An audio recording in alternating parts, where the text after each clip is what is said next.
সমস্ত শরীর পচে গেল, দুর্গন্ধ বের হয়, দুর্গন্ধ বের হয়, ঘরের মানুষ আর জায়গা দেয় না। বিবি রহিমা ইউসুফ আলাইহিস সালামের তাফসীরের কিতাবে লিখেন, ইউসুফ আলাইহিস সালামের নাতি, বংশক্রমে তিনিও একজন নবী পরিবারের মেয়ে, সম্ভ্রান্ত বংশের মেয়ে।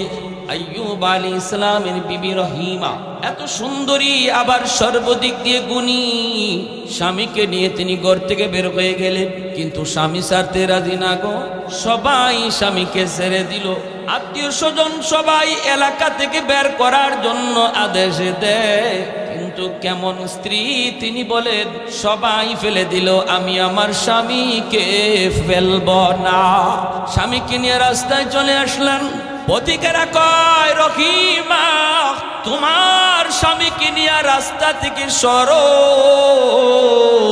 নতুবা আমরা রাস্তায় হাঁটতে পারি না, রাস্তা দিয়ে চলাচল করতে পারি না, তুমি তাড়াতাড়ি করে রাস্তা থেকে সরাও। রাস্তায় মানুষের চলাচল বন্ধ হয়ে গেল। চলে গেলেন মাঠে। মাঠে যাওয়ার পর কৃষকেরা কয়, ওগো রহিমা তুমি যদি স্বামীকে নিয়ে এই জায়গায় থাকো, দুর্গন্ধের কারণে আমরা মাঠে কাম করতে পারি না, আমরা মাঠে আসতে পারি না, মাঠ থেকে সরাও। রাস্তায় জায়গা হলো না, মাঠেও জায়গা হলো না।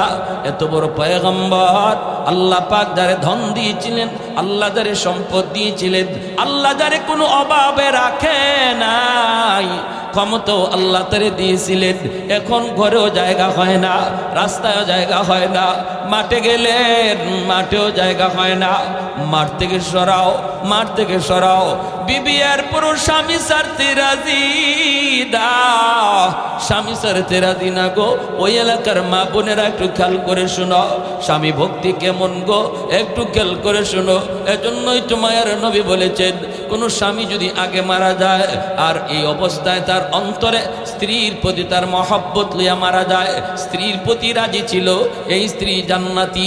অথবা স্ত্রী যদি আগে মারা যায়, এই অবস্থায় স্বামী তার উপরে রাজি, মরতে দেরি, স্ত্রী জান্নাতে যাইতে দেরি না। স্বামী যদি স্ত্রীর উপরে খুশি থাকে, আল্লাহ নবী বলেন স্ত্রীর জন্য জান্নাতের গ্যারান্টি আছে। সুবহানাল্লাহ, জোরে কোন। এজন্য নবী বলেন, আইয়ুমা ইমরাতিন ইযা সাল্লাত খামসাহা ওয়া সামাত শাহরাহা ওয়া হাফিজাত ফারজাহা ওয়া আতাআত বালাহা। নবী বলেন, যদি কোনো মহিলা 5 ওয়াক্ত নামাজ পড়ে আর রমজান মাসে রোজা রাখে, পর্দা ঠিক মতো করে, শরী পর্দা, আর স্বামীরে মান্য চলে, স্বামীরে খুশি করে চলে, স্বামীর অবাধ্য না হয়, মায়ার নবী বলেন ওই মহিলা শুধু এই 4টা কাজের হিসাব যদি আল্লাহর কাছে সঠিকভাবে দেয়, সে জান্নাতের যে কোনো দরজা দিয়ে প্রবেশ করবে। মহিলাদের জন্য আল্লাহর তৈরি জান্নাতে যাওয়া পুরুষের চেয়ে অনেক সহজ। পুরুষ জান্নাতে যাওয়া এত সহজ নয়, অনেক হিসাব কিতাব আছে। টাকা কেমনে কামাই করছো, হালাল তরিকায় না হারাম তরিকায়, প্রতিবেশীর হক রক্ষা করছো কিনা, মসজিদের হক আদায় করছো কিনা, হ্যাঁ, এমন অনেক হিসাব আছে। জুম্মায় গেলা কিনা, ঈদের নামাজে গেলা কিনা, জিহাদ যদি আওয়াজ আসলো, জিহাদ ফরজে আইন হলো, সেখানে তুমি হাজির হলা কিনা, কত জবাব দিতে হবে একজন পুরুষকে। কিন্তু নবী বলেন মহিলার জন্য এত কোনো প্রশ্ন নাই, তার জুম্মার নামাজের হিসাব নাই, তার ঈদের নামাজের হিসাব নাই, প্রতিবেশী এটারও কোনো হিসাব নাই, টাকা কেমনে কামাই করলো, কেমনে ব্যয় করলো, এই হিসাবও মহিলার নাই, সম্পদ কেমনে কামাইলো, ঘর কেমনে চালাইলো, খানা কেমনে উপস্থিত করলো, সেটা হালাল তরিকায় না হারাম তরিকায়, এটা জবাব দিবে স্বামী, স্ত্রী না। এজন্য নবী বলে মহিলা তোমার হিসাব অল্প, শুধু নামাজের হিসাবটা যথাযথ যাও, সঠিক টাইমে নামাজ পড়লা কিনা, অক্তমতো নামাজ পড়ছো কিনা, রমজান মাস আসছে, রমজানের রোজাগুলি সঠিকভাবে রাখলা কিনা, এই 2টা। 3 নাম্বার হলো তুমি পর্দা করছো কিনা।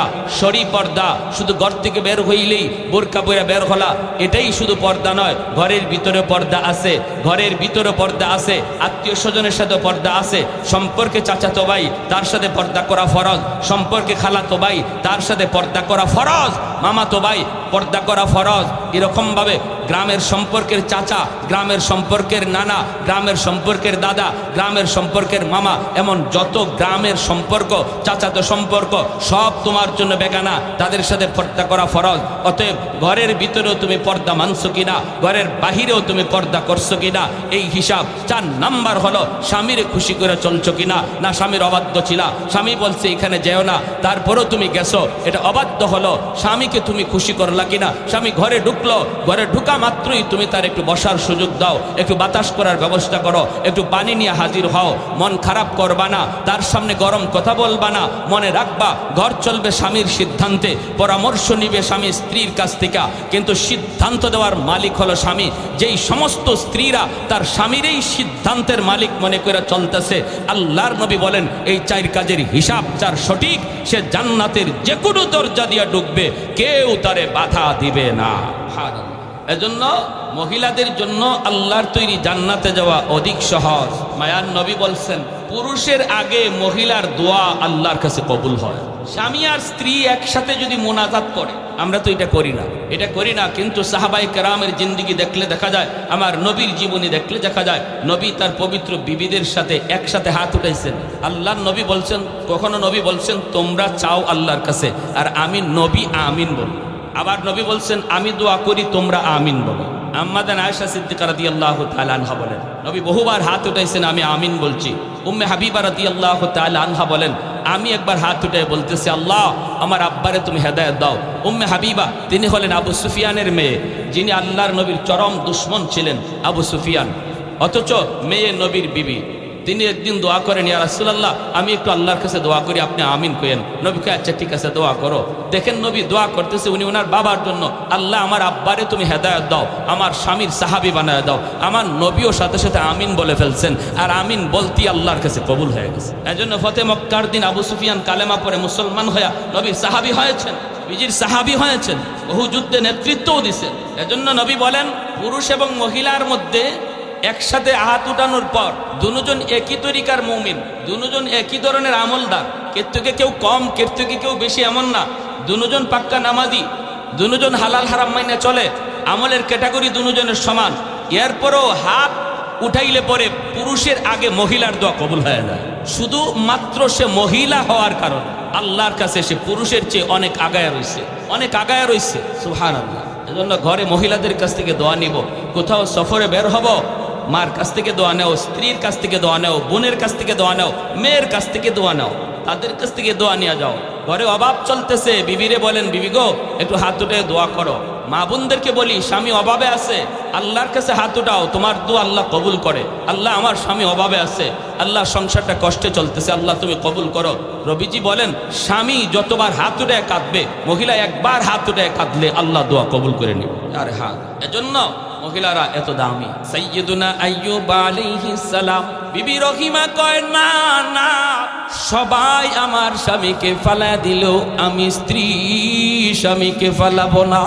জঙ্গলে চলে গেলেন, জঙ্গল যেখানে একটা ডাস্টবিন ছিল, ডাস্টবিন থেকে এমনি ময়লা বের হয়, এই ডাস্টবিনের পাশেই তিনি যাইয়া স্বামীকে নিয়ে একটা ছোট্ট তাঁবুর মতো বানাইয়া এখানেই থাকতে শুরু করলেন।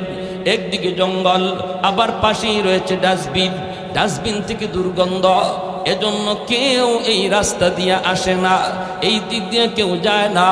ওই জায়গার মধ্যে যাইয়াই স্বামীকে নিয়ে তিনি থাকতে শুরু করলেন। রে যুবক, যেন ডাস্টবিনের গন্ধ তাদের নাকে লাগে না। আইয়ুব আলাইহিস সালামের শরীরের দুর্গন্ধ যেন এর চেয়েও আরো বেশি, এর চেয়েও যেন আরো বেশি।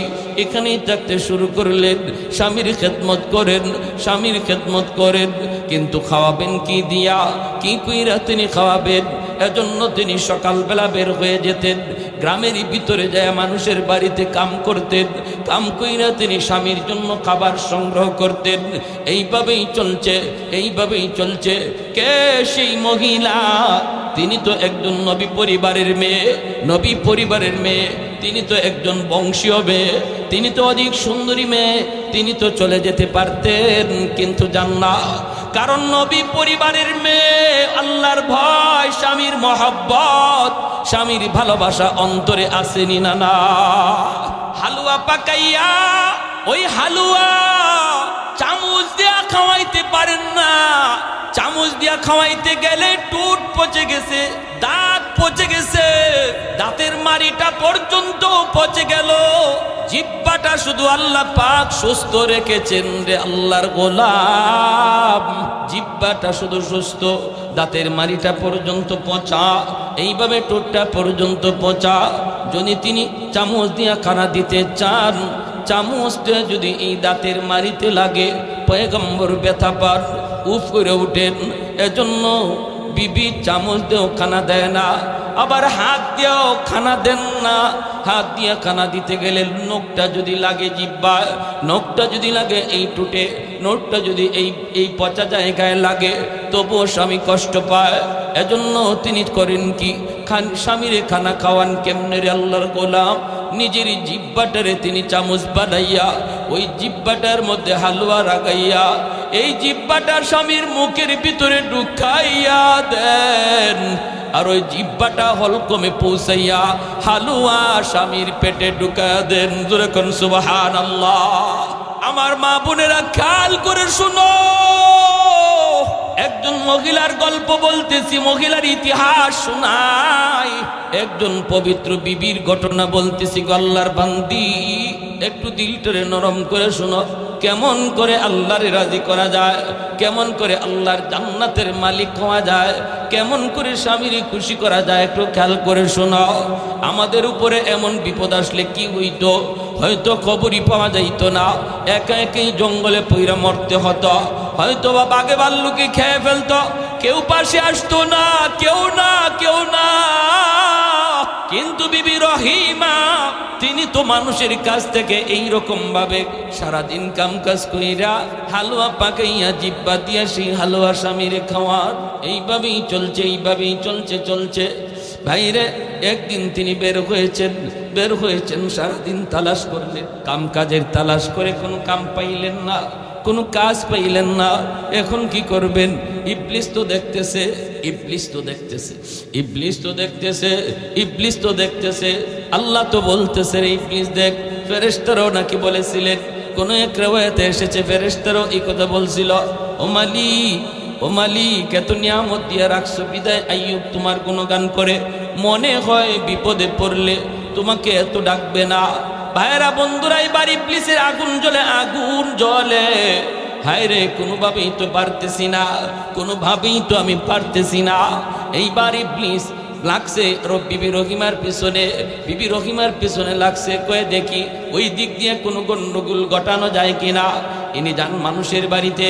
একদিন তিনি কাম পাইলেন না, গেলেন একজন ইহুদি মহিলার কাছে যেয়ে বলতেছেন, মা গো, ও মা, ঘরে কোনো কাম আসেনি, আমি কাম করব, আমাকে একটা কাম দিবানি।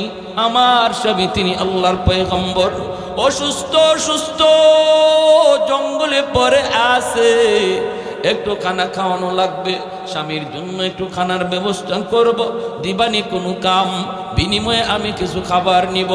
ইহুদি মহিলা কয়, না, আমার ঘরে কোনো কাম নাই, তাহলে একটু সাহায্য করবানি। ইহুদি মহিলা কয়, আমি এমনে সাহায্য করি না, বদলা দিতে হয়। বদলা কি দিব? বদলা আমার কাছে তো কিছুই নাই গো মা, বদলা দিব কি?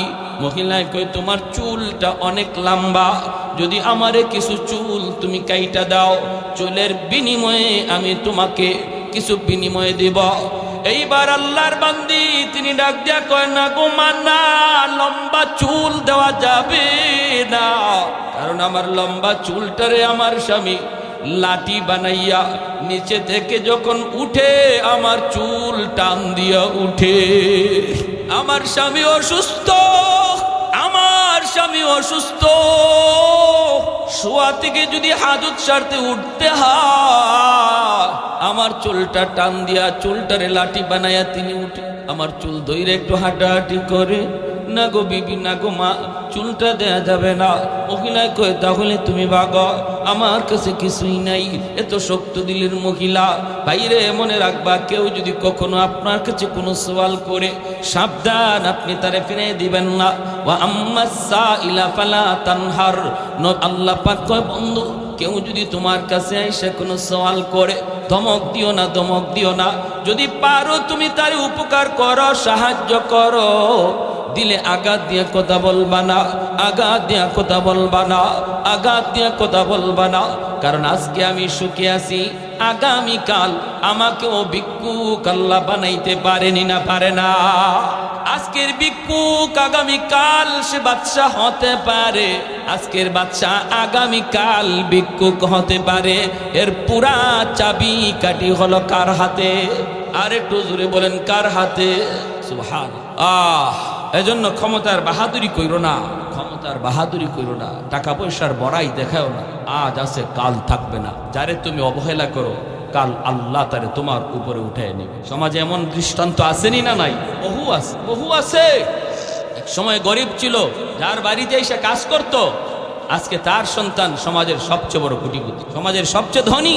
আর যার বাড়িতে কাজ করতো তার বাবা, আজকে ওই লোকের সন্তান তার বাড়িতে যায় কাজ করে। বহু নজির রয়েছে। এজন্য অবহেলা করবা না। আম্মা সাইলা ফালা তানহার, ধমক দিও না, ধমক দিও না। এই মিয়া, শরীরে শক্তি আছে, এরকম কি আছে, এভাবে চাইতে আইসো কেন? কাম করে খাইতে পারো না, কাম করে খাইতে পারো না, এই ধরনের না, এমন কথা বলবা না। পারো না, বুঝের সাথে বুঝাই দাও, বাইরে আমার কাছে এখন নাই, তুমি মাফ করো। আর যদি সুযোগ থাকে তার কোনো একটা উপকার করার, তুমি করো। হযরত আব্দুল্লাহ ইবনে আব্বাস রাদিয়াল্লাহু তাআলা আনহু, মায়ার নবীর সাহাবী, তিনি মসজিদে নববীতে ইতিকাফ করেন। একজন অভাবী মানুষ মসজিদের ভিতরে ঢুকে গিয়া কয়, আব্দুল্লাহ আমার এই উপকারটা কইরা দিবা, আর এটা তুমি স্যার আর কেউ পারবে না, তুমি কইরা দিবা। উনি সাথে সাথে মসজিদ থেকে বের হয়ে যাইতেছেন। তখন ওই লোক বলতেছে, ওগো নবীর সাহাবী, আপনি না ইতিকাফে বসছেন? আব্দুল্লাহ ইবনে আব্বাস রাদিয়াল্লাহু তাআলা আনহু বলে, নবীজি রওজা পাশে, নবীজি রওজার দিকে আঙ্গুল উঠে বলতেছে, ওই রওজাওয়ালার পবিত্র জবানে আমি শুনেছি, কেউ যদি কোনো মুসলমানের কোনো সমস্যা সমাধানে এগিয়ে আগায়া যায়, কেউ যদি কোনো মুসলমানের হাজত পুরা করার জন্য আগায়া যায়, আল্লাহ এই মদিনার মসজিদে 10 বছর নফল ইতিকাফের চেয়ে বেশি সওয়াব দান করে। আমি ফরজ ইতিকাফে বসি না, বা ওয়াজিব ইতিকাফে বসি না, নফল ইতিকাফে বসছি। অতএব নবী বলছেন, কেউ যদি কোনো মুসলমানের একটা উপকার করে, এই উপকারটা 10 বছর নফল ইতিকাফ করার চেয়ে আল্লাহর কাছে বেশি সওয়াব। আমরা তো আমাদের বন্দিগি মসজিদ কেন্দ্রিক সীমাবদ্ধ করে ফেলি। আমরা বলি নামাজ পড়লাম, আলহামদুলিল্লাহ আমি আল্লাহর কাছে কামিয়াব, আমারে আর কে পায়? জান্নাত আমার আগে কে যায়? কিন্তু ইবাদত বন্দিগি, আল্লাহকে খুশি করার বহু সাবজেক্ট মসজিদের বাইরে রয়ে গেছে। দোকানে আছে, রাস্তায় আছে, ঘরে আছে, সর্ব জায়গায়। 10% যদি মসজিদের ভিতরে থাকে, 90%ই আল্লাহকে খুশি করার বস্তু মসজিদের বাহিরে রয়ে গেছে।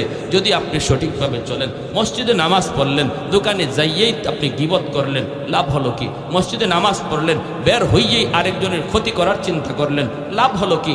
কিন্তু মসজিদ থেকে বের হইয়া যে মানুষটা মানুষের উপকারের চিন্তা করে, মানুষের ক্ষতি তার মাথায় নাই, কেউ যদি বিপদে পড়ে তাকে উদ্ধার করার চেষ্টা করে, গীবত করে না, শিকায়াত করে না, আলিম উলামার বদনাম করে না, ইমাম মুয়াজ্জিনের বদনাম করে না। যে ইমাম সাহেব 24 ঘন্টা মুসল্লিদের জন্য রহমতের দোয়া করে, সে মুসল্লি যদি ইমাম সাহেবের বদনাম গায়, তার মতো নিমক হারাম আর কেউ হতে পারে না।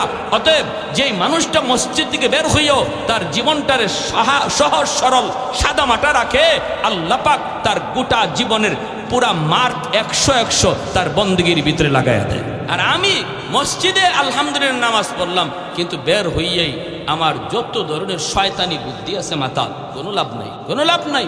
10% আপনি আদায় করলেন, 90%ই আপনার মাইনাস, 90%ই আপনার জীবন থেকে মাইনাস হয়ে গেল।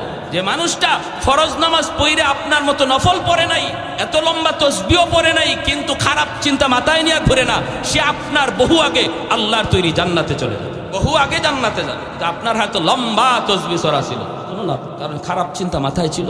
প্যারে হাজিরিন, এজন্য কষ্ট পাইতেছেন কি ভাই? কষ্ট পাইতেছেন? যে কথা বলতেছি, যখন ওই মহিলা বলতেছে না, তাহলে চুল না দিলে আমি দেব না, তখন উনি বাধ্য হয়ে বলছেন কি করব, স্বামীরে তো খাওয়াইতে হবে। তিনি কিছু চুল দিয়া দিচ্ছেন, এই চুল দিয়া ওই খানা লইয়া আসতেছেন। এদিকে ইবলিস সাথে সাথে আইয়ুব আলাইহিস সালামের কাছে মানুষের বেশ ধরে আয়া কয়, শোনো, খবর রাখো, তোমার বউ, তোমার স্ত্রী, সে যে প্রতিদিন গিয়া খানা আনে তোমার জন্য, এই খানা কেমনে আনে তুমি জানো? আইয়ুব আলাইহিস সালাম বলতেছে, কেমনে আনে? আরে মানুষের বাড়িতে চুরি করে করে তোমার জন্য খানা আনে। আইয়ুব আলাইহিস সালাম বলে, এটা কও কি তুমি? বলে, হ্যাঁ আমি নিজের চোখে দেখছি। সরব, মিথ্যা কথা বলো, আমার স্ত্রী এমন কাজ করবে না।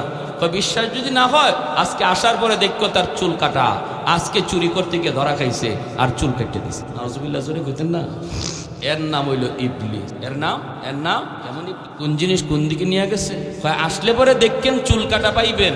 চুরি ধরা খাইছে আজকে, সব দিন তো আর ধরা খায় না, আজকে ধরা খায়া গেছে, এজন্য চুল কেটে দিচ্ছে। সাইয়্যিদুনা আইয়ুব আলাইহিস সালাম কলিজার ভিতরে যেন কেউ আঘাত করলো, এত কষ্ট তিনি পাইলেন। তিনি তো পয়গম্বর, তিনি তো চুরি মাল খেতে পারেন না। চোখ দিয়ে দর দর করে পানি পড়ে কান্দেন, মালিক কেমন পরীক্ষায় ফেলাইছো জানি না গো। ও মালিক, আমি তো হারাম মাল খাইতে রাজি না, চুরির মাল খাইতে রাজি না, মরতে রাজি, চুরির মাল খাইতে রাজি না। তাহলে আজকে আসার পরে যদি আমার স্ত্রীর চুল কাটা আমি দেখি, তাহলে তাকে অবশ্যই 100টা বেত্রাঘাত করব। কসম খুদার মালিক, 100টা বেত্রাঘাত করব। যেই মাত্র বিবি আসছেন খানা নিয়া, আইয়ুব আলাইহিস সালাম খানা খাইবেন, পরে আগে চুলের দিকে তাকাইয়া দেখেন লম্বা চুল কাটা হয়ে গেছে। কসম তো করে ফেলছেন, ডাক দিয়া কয় রহিমা, আমি তোমার খানা খাইব না গো।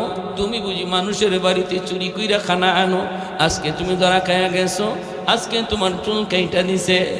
আল্লাহর বান্দির যেন মাথায় আসমান ভাঙ্গা পড়ছে। স্বামী গো, কেমন করে তুমি এমনটা বিশ্বাস করেছো? কে বলেছে, কে বলেছে? বলে মানুষ বেশে একজন, বলে সে আর কেউ নয়, সে হলো ইবলিস, সে হলো ইবলিস। ওগো স্বামী, এমন এমন ঘটনা, ইহুদি মহিলা খানা দিতে চায় না, এজন্য আমি এই জন্য মানতে বাধ্য হয়েছি। আল্লাহর পয়গম্বর এখন কি করবেন? তিনি তো ঘটনা বুঝতে পারছেন, এত মূলত ইবলিস ছিল। আল্লাহ জিব্রাইল দিয়ে পাঠায়, কই জিব্রাইল তাড়াতাড়ি যাও, আমার বন্ধু আইয়ুব রে যায়া কও, আইয়ুব রে যায়া কও 100টা ছোট ছোট কঞ্চি, 100টা ছোট ছোট কঞ্চি এক জায়গায় মুঠ কইরা আস্তে কইরা যেন রহিমাকে একটা আঘাত দিয়া দেয়। তার যে কসম ছিল, কসম পুরা হয়ে যাবে। এইবার বিবি রহিমা আয়েশা স্বামীরে জড়ায় বলতেছে, স্বামী গো, ও স্বামী, হালুয়া খাওয়াইতেছেন জিব্বার মধ্যে লইয়া, মুখের ভিতরে নিজের জিব্বাটা ঢুকাইলেন। জিব্বাটা ঢুকাইতে আজকে একটা পোকা, ওই বিষাক্ত পোকা বিবি রহিমার জিব্বার মধ্যে একটা পোকায় কামড় দিয়া বসলো। যেই মাত্র একটা পোকায় কামড় দিল, চিৎকার দিয়া যন্ত্রণায় তিনি বেহুশ হয়ে মাটিতে পড়ে গেছেন। একটু পরে হুশ ফিরার পরে কেন্দে কেন্দে বলতেছেন, স্বামী গো, একটা পোকার কামড় আমি সহ্য করতে পারলাম না। আজকে এতটা বৎসর, 13টা বৎসর হয়ে গেল, এতগুলা পোকার কামড় আপনি কেমন করে সইতেছে? এতগুলা পোকার কামড় কেমন করে সহ্য করেন? ওগো স্বামী, একটু আল্লাহর কাছে বলো না, আল্লাহ যেন এইবার আপনারে সুস্থ করে দেয়। এমনি সাইয়্যিদুনা আইয়ুব আলাইহিস সালাম বলতেছে, বিবি গো, ও বিবি, তুমি এমনটা কেন বলেছো? তুমি যদি অধৈর্য হয়ে থাকো, তোমার যদি আর ধৈর্য না কোলায়, চলে যেতে পারো, আমার কোনো বাধা নাই। আমার আরো 3 জন স্ত্রী ছিল, ওই দিন যদি তুমি তাদের সাথে থাকতে, তুমিও তো মারা যাইতে। আমি আইয়ুব একাই থাকতাম, আমাকে আল্লাহ দেখতেন। ওতে বিবি গো, তুমি যদি অধৈর্য হয়ে থাকো, চলে যেতে পারো। আমি এমন দোয়া আল্লাহর কাছে করব না, কারণ আল্লাহ যদি কয় আইয়ুব 70 বছর আমি তোমারে সুস্থ রাখছি, এখনো তো 70 বছর হয় নাই, 70 বছরের ভিতরে আমি তোমাকে কোনো ধরনের রোগ দেই নাই, কোনো অসুস্থতা দেই নাই রে। এই অসুস্থ অবস্থায় মাত্র 13 বছর হয়েছে, 70 বছর এখনো তো সমানের সমানে হয় নাই, এখনই বুঝি অধৈর্য হয়ে গেছো? না গো বিবি, না, 70 বছর পরে এবার আমি বলবো মালিক সমান সমান হয়েছে, দয়া কইরা তুমি সুস্থ করে দাও। জোরে কোন সুবহানাল্লাহ। আল্লাহ পাক রব্বুল আলামিন জিব্রাইল আমিনকে বাড়াইলো, জিব্রাইল তাড়াতাড়ি করে যাও, আমার বন্ধু সাইয়্যিদুনা আইয়ুবের কাছে যাও রে, সাইয়্যিদরে জিজ্ঞেস করো সে কি চায়। ভাইরে, আমি আপনি কিন্তু অসুস্থ অবস্থায়, আল্লাহ তুমি অসুস্থ দিছো দেও, এমন দোয়া আমি আপনি করবো না। মনে রাখবেন, আমার আপনার দোয়া কিন্তু ভিন্ন। আমি আপনি দোয়া করবো, আল্লাহ তুমি আমারে বিপদ দিছো, অসুস্থতা দিছো, অসুস্থতা নিয়ামত, সুস্থতা নিয়ামত, কিন্তু আমার ইমান দুর্বল, ইমান দুর্বল, অসুস্থতার নিয়ামত না। আল্লাহ তুমি আমারে সুস্থতার নিয়ামত দান করো। এমন দোয়া ইমাম গাজ্জালী রহমাতুল্লাহি আলাইহি বলেছেন, মুমিন সর্বদা এই দোয়া করবে, আল্লাহ বিপদ এটাও মুমিনের জন্য তুমি রহমত বানায় রাখছো, কারণ বিপদের দ্বারা তুমি গুনাহ মোচন করো, গুনাহ মাফ করো।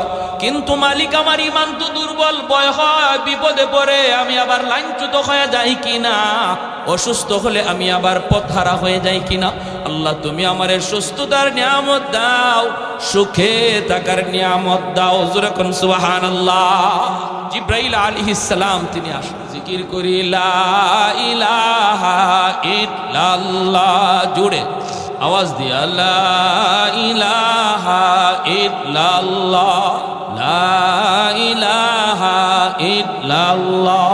तो दिल में तो आता है समझ में नहीं आता,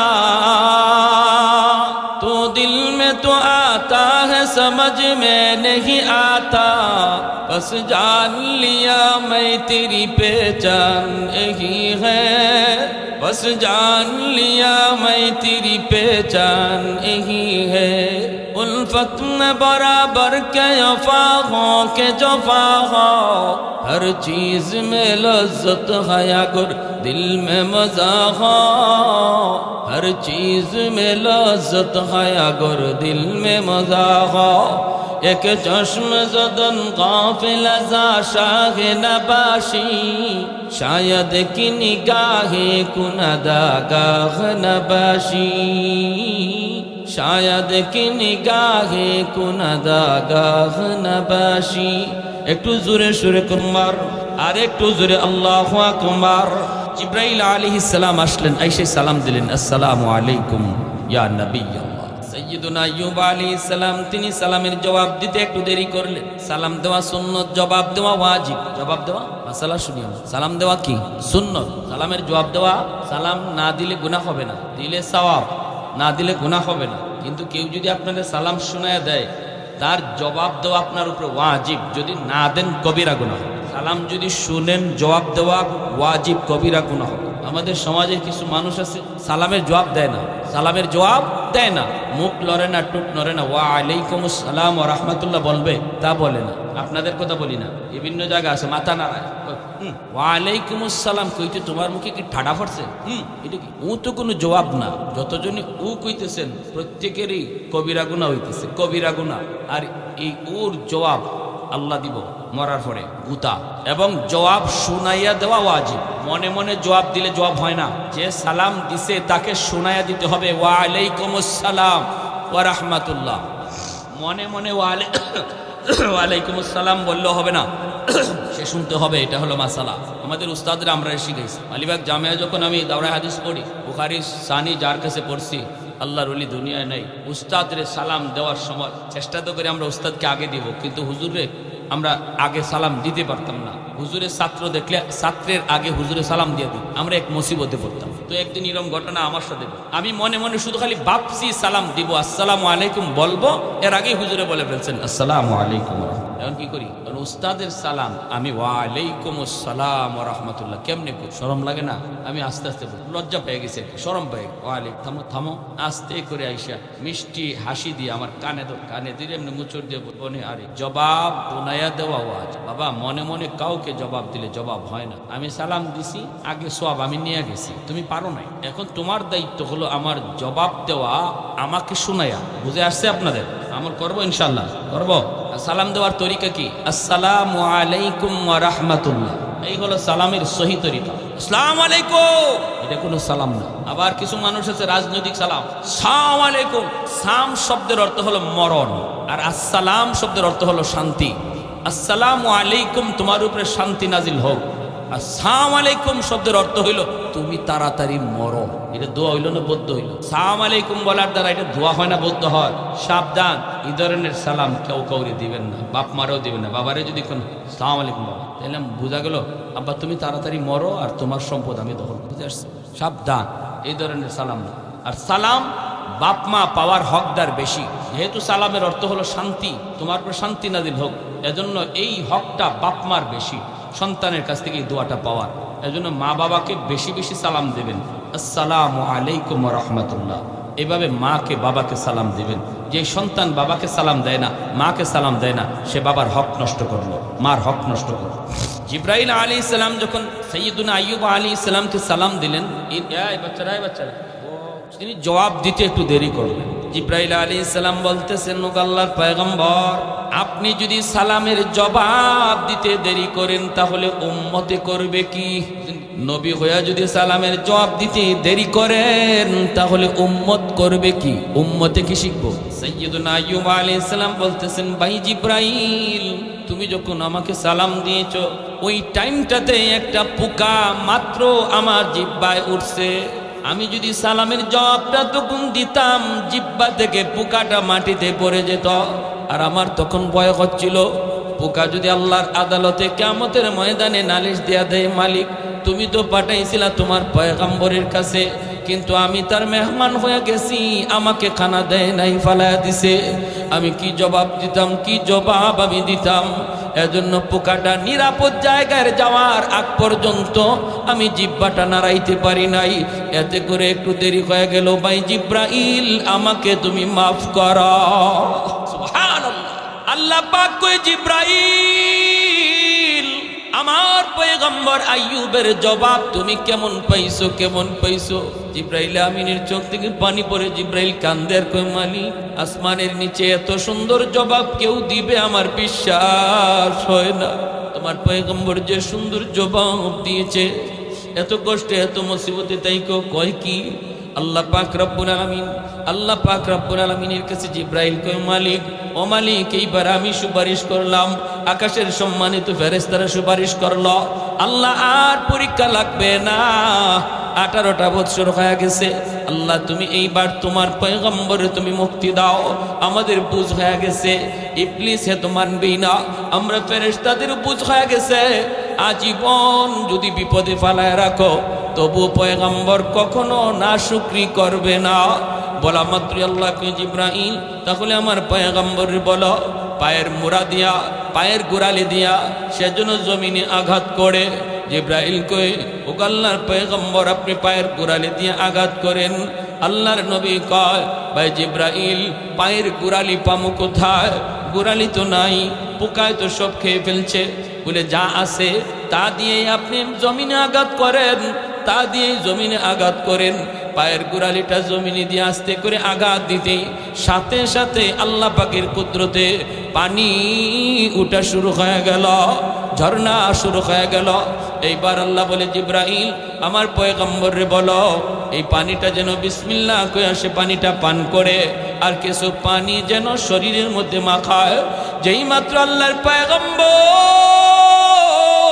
পানি বিসমিল্লাহ বলে তিনি পান করলেন, সাথে সাথে তার শরীর থেকে ঝরঝরাইয়া সবগুলি পোকা মাটিতে পড়ে গেল। চেহারার মধ্যে তিনি মাখলেন, বডিতে মাখলেন, আল্লাহ চেহারার রং পরিবর্তন করে দিল। আবারও সেই 25 বছরের পুরনো যুবক আল্লাহ বানায় দিল। পরিপূর্ণ সুস্থতা আল্লাহ তারে দান করল।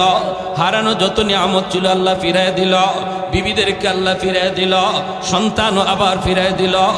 কোটি কোটি টাকার মালিকানা যত সম্পদ তাও আবার ফিরাই দিল। ভাইরা বন্ধুরা, এমনকি আইয়ুব আলাইহিস সালাম যে দিকে হাঁটতেন ওই দিকে স্বর্ণের বৃষ্টি নাজিল হইত। জোরে কোন সুবহানাল্লাহ। এত পুরস্কার আল্লাহ তারে দান করছেন।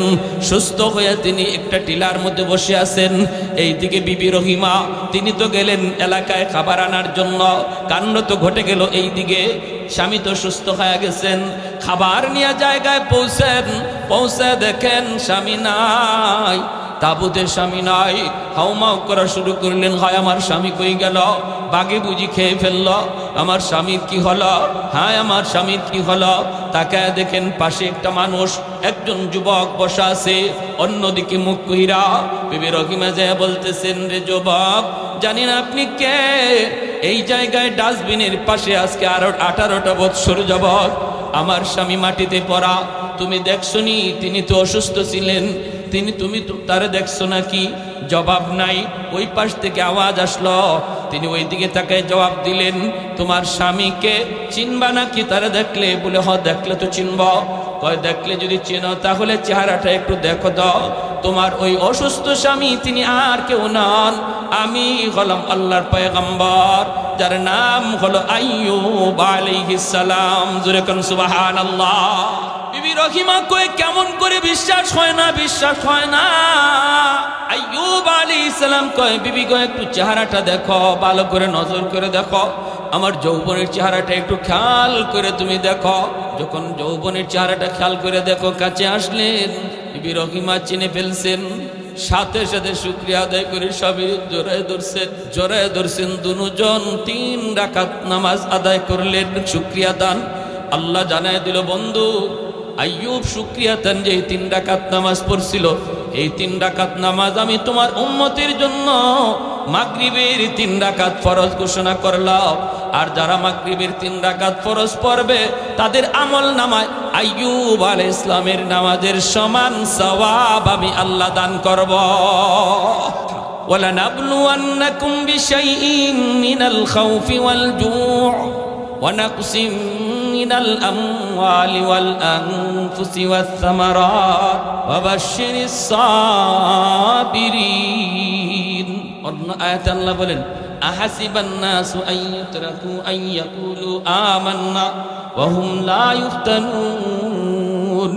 মানুষ কি এমন মনে করে সে বলবে আমি ঈমানদার, অথচ আমি ঈমানের পরীক্ষা নেব না?